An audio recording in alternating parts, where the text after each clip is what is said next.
Hello guys, welcome back to my YouTube channel. सफाई कर्मचारी भर्ती जो कि 2023 के अंदर ये वैकेंसी है निकलने वाली थी, जिसका नोटिफिकेशन अभी जल्दी ही जारी किया गया है। जो नोटिफिकेशन मैं आपको बताने वाला हूँ, वैकेंसीज के अंदर जैसे ही मैं क्लिक करता हूँ, क्लिक करने के बाद इस तरह से जो हमारा नोटिफिकेशन है कि जो नोटिफिकेशन का लिंक है वो ओपन हो जाएगा। उसके बाद सफाई कर्मचारी भर्ती 2023 के अंदर जो लिंक ये पहला दे रखा है, इसको मैं ओपन करता हूँ। ओपन करने के बाद जो हमारे सामने इस तरह से नोटिफिकेशन ओपन हो जाएगा। इसके बाद जैसे कि मैं देख पा रहा हूँ कि जो नोटिफिकेशन है राजस्थान सरकार स्वशासन विभाग ने ये जारी किया गया है, यानी कि जो इस बार जो वैकेंसी कंडक्ट करा रही है वो स्वशासन विभाग करा रही है। नगरीय निकायों में सफाई कर्मचारी पद सीधी भर्ती हेतु विज्ञापन 1/1/2024 से 18 वर्ष होनी चाहिए और जो मतलब मैक्सिमम एज है 40 वर्ष से कम होनी चाहिए। और इस तरह से जो हमारी जो नोटिफिकेशन है वो जारी किया गया है और इसके अंदर जो कुल पदों की जो संख्या है वो है 13,184 पदों की संख्या है। इसमें सीधे ही भर्ती आपको मतलब सीधे ही फॉर्म भरने के बाद सीधे ही सिलेक्शन है। इसमें कोई भी एग्जाम नहीं लगेगा। इस भर्ती के अंदर सीधे ही सफाई कर्मचारी की वैकेंसी निकली हुई है।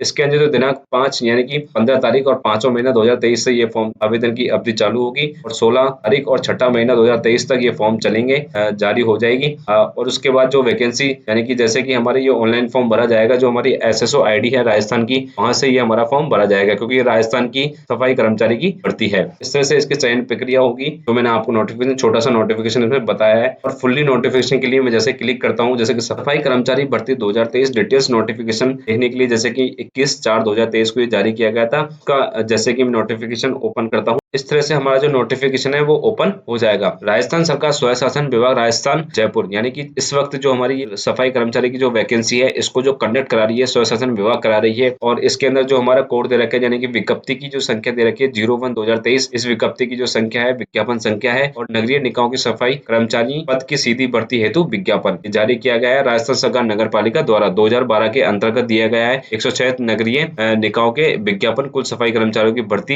इसके अंदर जो भर्तियों की कुल संख्या है 13,184 रिक्त पद है इसके अंदर जो बताए जा रहे हैं। और बाकी जो इसकी भर्ती की जो डेट मैंने आपको बता दी है। लेकिन आवेदन की प्रक्रिया देखो किस तरह से होगी। आवेदन की प्रक्रिया के लिए हमें क्या करना है कि सबसे पहले SSO ID को बनाना होगा। SSO ID बनाने के बाद हमें वन टाइम रजिस्ट्रेशन भी करना जरूरी है। इस तरह से हम अप्लाई ऑनलाइन हमारा फॉर्म कर सकते हैं। उसके बाद जो इसकी फीस है हमें जो पे करनी होगी, जो कैटेगरी वाइज इन्होंने डिसाइड कर रखी है इस फॉर्म के अकॉर्डिंग। उसके बाद हमारा कंप्लीट होने के बाद हमें प्रोसेस आगे करना है। इस तरह से हमें आवेदन करना है। आवेदन करने के लिए जो सबसे महत्वपूर्ण चीजें हैं यानी कि हमारे SSO ID का होना, उसके बाद हमें SSO ID के अंदर वन टाइम रजिस्ट्रेशन का करना, उसके बाद जो हमारी कैंडिडेट की जो फीस है जो तय की गई है हमें वो इसके अंदर भरनी होगी। इस तरह से हमें आवेदन शुल्क इसका जमा कराना होगा। उसके बाद आवेदन शुल्क की जो प्रक्रिया है इसके अंदर दे रखी है किस तरह से हमें कंप्लीट करना है। आपको अगर कोई भी और भी डिटेल्स को चीज देखनी है तो आप वीडियो को पॉज कर देख सकते हैं। आवेदन शुल्क जमा कर सकते हैं इस तरह से। उसके बाद इसके अंदर जो फीस दे रखी है यानी कि सामान्य कैटेगरी की जो फीस दे रखी है 600 रुपए दे रखी है और कैटेगरी OBC की जो फीस दे रखी है वो दे रखी है 400 रुपए और जो मतलब PWD यानी कि जो दिव्यांग है उनकी फीस दे रखी है 400 रुपए। एक वर्गीय पंजीकरण शुल्क जमा कराने के पश्चात विभाग द्वारा अलग से कोई भी आवेदन शुल्क नहीं लिया जाएगा। यही फीस हमारी मायने है। उसके बाद इस तरह से हमारे जो नगरीय निकाय हैं, जो सफाई कर्मचारी की जो पद हैं किस तरह से हमारी कैटेगरी वाइज इसके अंदर बांटे हैं, यानी कि जो हमने राजस्थान में किस तरह से हमारे अलग अलग डिस्ट्रिक्ट में ये कैटेगरी वाइज हमारे जो पद हैं बांटे गए हैं। जैसे कि जयपुर ग्रेटर में यानी कि 3,670 पोस्ट, सबसे ज्यादा जो वैकेंसी है हमारी जयपुर ग्रेटर के अंदर वैकेंसी में है। उसके बाद जयपुर हेरिटेज के अंदर 108 वैकेंसी है, चौमू के अंदर 46 वैकेंसी है, उसके बाद सामर के अंदर 45 है, चाकसू के अंदर 47 है और कोटपुतली के अंदर हमारी 67 पोस्ट है, फुलेरा के अंदर 9 पोस्ट है, जोबनेर के अंदर 57 पोस्ट है। इस तरह से हमारी कैटेगरी वाइज हम पदों को भरने के लिए इस तरह से हमारी डिस्ट्रिक्ट वाइज बांटा गया है। अलग अलग डिस्ट्रिक्ट वाइज जहाँ पर अधिक पोस्ट है हम वहां से अप्लाई कर सकते हैं और जहाँ पर कम है वहां से भी हम अप्लाई कर सकते हैं। इस तरह से नीम का थाना के अंदर जैसे दे रखी है 3 पोस्ट है, कहीं पर कम है तो कहीं पर ज्यादा है। इन रिक्त पदों के अनुसार इन्होंने बांटा गया है। सूरजगढ़ के अंदर 11 पोस्ट है। इस तरह से कैटेगरी वाइज इन्होंने बांट रखा है। नोटिफिकेशन जैसे कि मैंने आपको पूरा बता दिया है कि किस तरह से पदों की जो संख्या है इन्होंने किस तरह से डिस्ट्रिक्ट वाइज इन्होंने बांटी है। उसके बाद जैसे कि दौसा में 31 है, लालसोट में 9 है और अलवर में 84 है,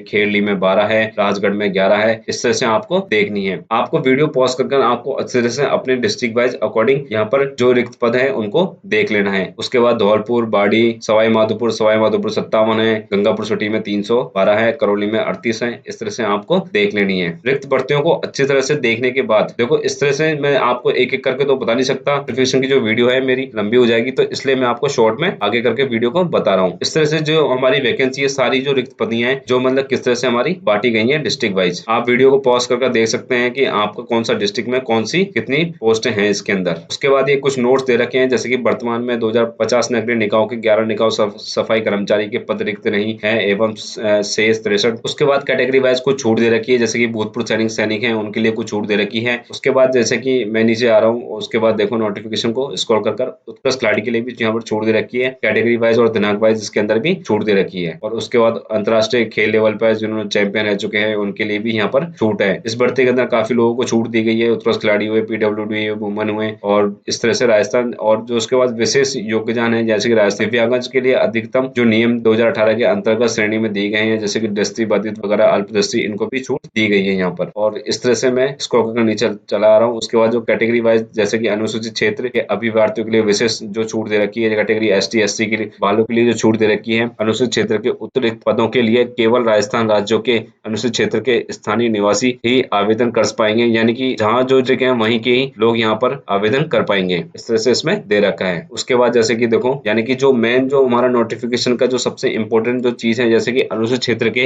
अभ्यर्थियों के लिए और वेतनमान, पात्रता एवं शैक्षणिक योग्यता, राष्ट्रीयता, आयु, पेंशन, विवाह पंजीकरण, परीक्षा शुल्क जमा कराएं एवं ऑनलाइन आवेदन भरने एवं आवेदन में संशोधन की प्रक्रिया, नियुक्ति की अयोग्यता, प्रमाण पत्रों की सत्यापन, अनुसूचित साधनों के रोकथाम एवं अनुबंध संबंधी और अनुसूचित क्षेत्रों के समान यथावत लागू होंगे। इस तरह से नोटिफिकेशन में बताया गया है। और उसके बाद जो हमारी मेन चीजें इसके अंदर चाहिए, यानी कि चरित्र प्रमाण पत्र होना आवश्यक है, जैसे कि 2 चरित्र प्रमाण पत्र, यानी कि प्रस्तुति वगैरह, क्योंकि ये सीधी ही भर्ती है तो इसके अंदर कुछ चीजें हमारी मांगेंगे, सत्यापन की, पुलिस वेरिफिकेशन भी होना चाहिए। उसके बाद राष्ट्रीयता वगैरह, जैसे भारत का नागरिक हो, नेपाल वगैरह से नहीं हो, या फिर कोई भी अदर स्टेट से जैसे भी हो, अगर हो तो 50 साल पहले के, इस तरह से इसमें दे रखा है। और जो कैटेगरी वाइज जो छूट दे रखी है, जैसे कि कैटेगरी एसटी एससी के लिए 5 साल छूट दे रखी है, और ओबीसी के लिए 5 साल, और अनुसूचित वगैरह अन्य पिछड़ा वर्ग वगैरह 10 साल दे रखी है। और मतलब इसमें राजस्थानी मूल निवास वगैरह है तो उनको भी 5 साल दे रखी है यहाँ पर। और विधवा के लिए इस तरह से आपको यहाँ पर दे रखा है कि किस तरह से उनको छूट दे रखी है। उसके बाद भूतपूर्व सैनिक के लिए और कोई भी मतलब दिव्यांग वगैरह, उनके लिए किस तरह से छूट दे रखी है यहाँ पर पूरा बताया गया है। आयु की सीमा की बात करते हैं तो आयु की छूट में भी यहाँ पर छूट दे रखी है। उसके बाद जो चयन की प्रक्रिया है, नगरीय निकाय बार विज्ञापन पदों हेतु प्राप्त आवेदनों में से प्राप्त अभ्यर्थियों के चयन की निकाय गठित चयन समिति द्वारा संचालक के माध्यम से ही किया जाएगा। चयन समिति द्वारा यदि आवश्यक क्षमता जावे तो अभ्यर्थियों की अभियुक्तता का परीक्षण अभ्यर्थियों के मौके पर ही सफाई कार्य एवं रोड स्वीपर, नालों की सफाई आदि कार्य करवाकर किया जा सकता है। भर्ती प्रक्रिया में चयन समिति का निर्णय अंतिम होगा। उसके बाद क्या क्या जो हमारे डॉक्यूमेंट्स है वो होने चाहिए, आयु संबंधित प्रमाण पत्र, जन्म प्रमाण पत्र वगैरह ये होनी चाहिए हमारे आवेदन की, मतलब आवेदन के लिए जन आधार कार्ड की यानी कि 02 सत्यापन प्रतिलिपि फोटो कॉपी होनी चाहिए हमारे पास, आवेदन का अनुभव प्रमाण पत्र एवं मूल निवास होना चाहिए, और सचात्मक के दौरान अभ्यर्थी द्वारा नगरीय निकाय केंद्र एवं राज्य के किसी भी विभाग, केंद्र व राज्य सरकार के आदेश द्वारा स्थापित स्वशासी संस्था और अर्ध सरकारी संस्था से संवेदना प्लेसमेंट एजेंसियों के माध्यम से जारी न्यूनतम 01 के अनुभव प्रमाण पत्र के साथ संवेदक और प्लेसमेंट एजेंसियों को जारी किया गया कार्यदेश के 002 सत्यापन प्रतिलिपि भी प्रस्तुत करेगा। 2 चरित्र प्रमाण पत्र होने आने वाले 6 महीने की अवधि के अंदर। राजस्थान का मूल निवास होना भी अनिवार्य है। और इस तरह से सक्षम अधिकारी द्वारा जारी अनुसूचित जाति और अनुसूचित जनजाति, आर्थिक रूप से कमजोर वर्ग, पिछड़ा वर्ग, अति पिछड़ा वर्ग प्रमाण पत्र 02, यानी कि 2 सबकी 2 फोटोकॉपी होनी चाहिए। विवाह का सर्टिफिकेट पंजीकरण होना चाहिए, विधवा होने का भी हमारे पास पंजीकरण होना चाहिए। इस तरह से हमारे जो मेन जो दस्तावेज है हमें जो आवश्यक है वो हमारे पास होने चाहिए। उसके बाद जो ऑनलाइन की प्रक्रिया है मैंने आपको बता दी है किस तरह से हमारे ऑनलाइन की प्रक्रिया होगी। एसएसओ आईडी से हमारा फॉर्म भरा जाएगा। मेन जो डिटेल्स है मैंने आपको बता दिया है। और बाकी जो जिस तरह से जब हमारा फॉर्म चालू होगा जिस वेबसाइट पे हमारा एसएसओ आईडी पर, वहां से आपको और भी चीजें मिल जाएंगी। इस तरह से हमारी जो मतलब फोटोग्राफी मतलब इसमें और जो हमारे डॉक्यूमेंट्स जो अपलोड होंगे, फोटोग्राफ, हस्ताक्षर, आवेदन की नवीनतम रंगीन फोटो होगी जो कि 6 महीने से पुरानी नहीं होनी चाहिए, वो हमें यहाँ पर अपलोड करनी होगी। मोबाइल व अन्य रचित फोटो के मान्य नहीं मानी जाएगी। फोटो की पृष्ठभूमि यानी कि बैकग्राउंड सफेद या हल्के रंग की होनी चाहिए। आवेदन में चेहरा कम से कम 50% जगह घेरना चाहिए, यानी कि ऐसे नहीं कि हमारी फोटो बहुत दूर है, वो फोटो नहीं चलेगी। फोटो में आवेदन का चेहरा एवं सिर किसी भी कपड़े या छाया से बालों से ढका हुआ नहीं नहीं होना चाहिए। आवेदन का सिर्फ आंख, नाक, थोड़ी स्पष्ट रूप से दिखाई देना चाहिए। यदि आप चश्मा पहने हुए हैं तो फोटो खिंचवाए समय चश्मा पहन सकते हैं, लेकिन चश्मे पर फ्लैश नहीं होना चाहिए। आवेदक की फोटो में काला या धूप का चश्मा नहीं होना चाहिए। इस तरह से हमें फोटो अपलोड करेंगे। उसके बाद फोटो जेपीजी में होनी चाहिए, इस तरह से आपको दे रखा है। और उसके बाद फाइल का जो आकार है 50 से 100 केबी के बीच में होनी चाहिए। और जो उसके बाद अंगूठा है, जो यानी कि हमारा अंगूठा जो साइज है यहाँ पर दे रखा है 20 केबी से 50 केबी के बीच में। सफेद कागज पर हमें 7 सेंटीमीटर की ऊंचाई और लंबाई इस तरह से हमें बनाना है। अंगूठा का जो थंब इंप्रेशन है इसमें अपलोड होगा। उसके बाद जो हमारे जाति प्रमाण पत्र है इस तरह से वो भी अपलोड होंगे, जैसा कि इसमें दे रखा है। इस तरह से जो हमारा नोटिफिकेशन है वो कंप्लीट हो जाता है। और बाकी जो डिटेल्स है आपको जब हमारा फॉर्म चालू होगा हमारे वेबसाइट पर, यानी कि एसएसओ वेबसाइट पर, और भी डिटेल्स आपको मिल जाएगी। इस तरह से जो हमारे सफाई कर्मचारी का जो नोटिफिकेशन है मैं आपको पूरा बता दिया है। कौन कौन से डिस्ट्रिक्ट वाइज कौन कौन सी में कितने पद खाली हैं और कितने मतलब वहाँ पर पोस्टें हैं मैंने आपको प्रॉपर्ली बता दिया है। और कितनी फीस इसकी लग रही है मैंने आपको पूरा बता दिया है। और भी नए अपडेट के लिए हमारे चैनल को सब्सक्राइब करें। थैंक यू दोस्तों।